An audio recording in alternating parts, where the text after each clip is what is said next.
Assalamu alaikum wa rahmatullahi wa barakatuh. Today I have a very interesting video for brother Andrew Tate and brother Adin Ross. It has many great lessons from brother Tate, and it also has some misconceptions about Islam, which I'm here to clarify. And because it's a very long video, I chose to cut it to parts. So let's check out the first one. You changed my life, bro. Have I? Yes, have changed my life in a better way. I've realized a lot of things, of the things you've spoken into, okay? Yeah. And I'm really starting to take my life seriously this time. I think you could tell that I'm serious. And I don't know, I feel good about myself, bro. What have you changed? What action have you taken? Great you asked. I'm currently not fucking anybody, okay? No hoes or anything like that.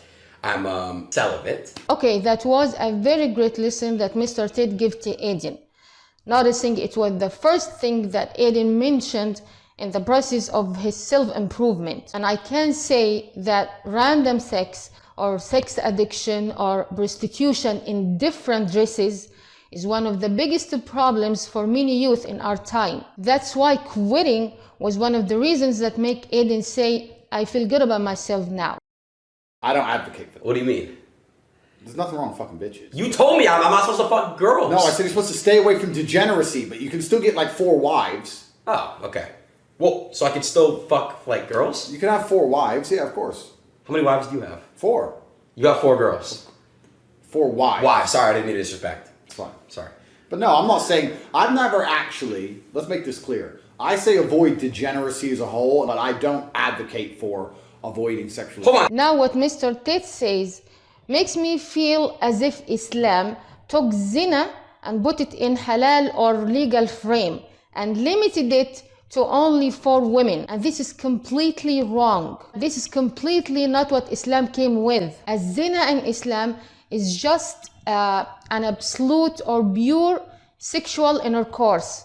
Zina in Islam is just a physical pleasure, a pleasure for the body.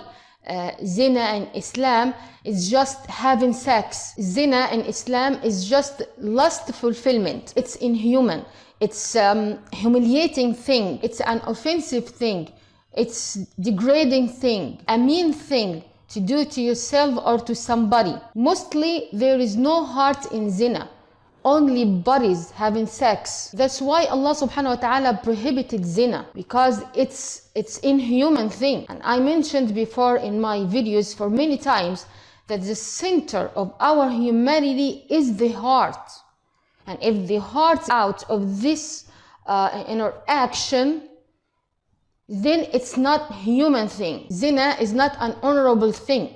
And Allah subhanahu wa ta'ala said in the Quran that He honored mankind. So, in order to understand the truth about polygamy, we need to understand the truth about marriage. What is the true meaning of marriage in Islam? By then we can understand why there is polygamy in Islam. And this would take a very long time to explain, but I'll try to cut it short.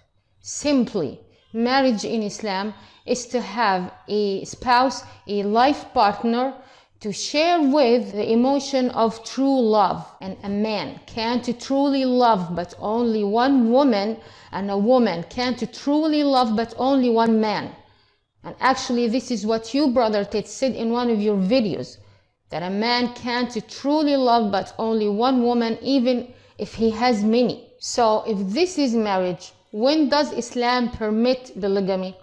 Islam permits polygamy if a couple failed to build an emotional relationship of true love between the two of them to be happily married. This is the only condition or the only case when Islam permits polygamy. By then, they have 2 choices, whether to get divorced or polygamy. And if they chose polygamy, this means the relationship as a couple has ended. And the only relationship left between the two of them is for the man to be a ba'al to this woman, meaning to take care of her and provide her financially, not less, not more. And for her is to be his woman, which means she can't marry someone else, and to show him gratitude, appreciation for his manhood towards her. This is in the Quran, And this is how some Muslim houses live, especially the ones with kids. And this is unfortunately what some Muslims don't follow. They just want to follow their desires towards women. So what I'm saying here, those men and women after polygamy, they cannot have any physical interaction. They cannot have any sexual intercourse. Why?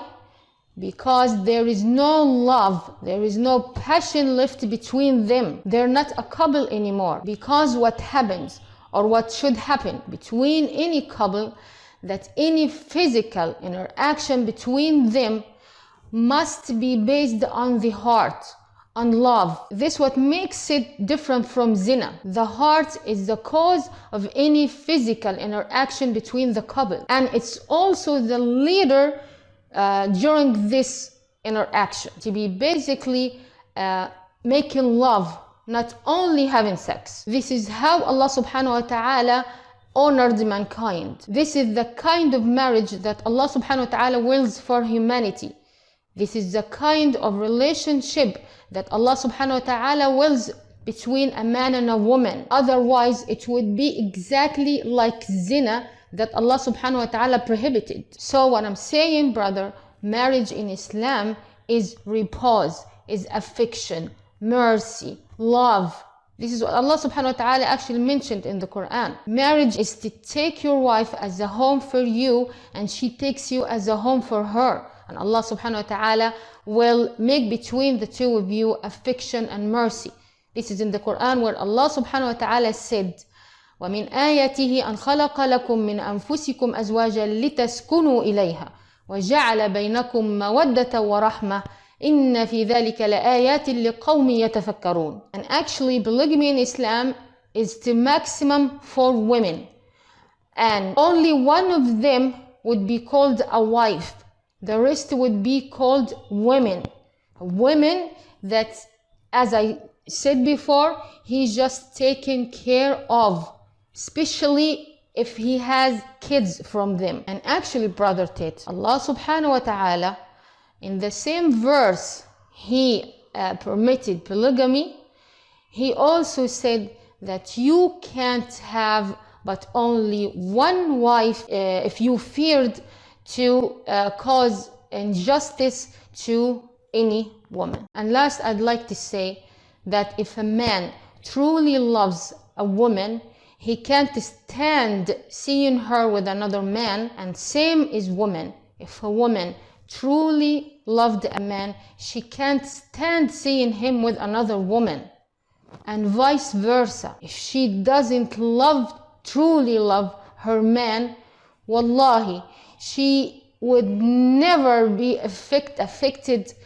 by him even sleeping with as many women as he can daily. She won't care. It doesn't matter. She won't be hurt. It won't hurt her even a little, even to a way of an atom. Doesn't matter. He's out of her heart. And the same is man. But if he truly loves her, it will hurt him.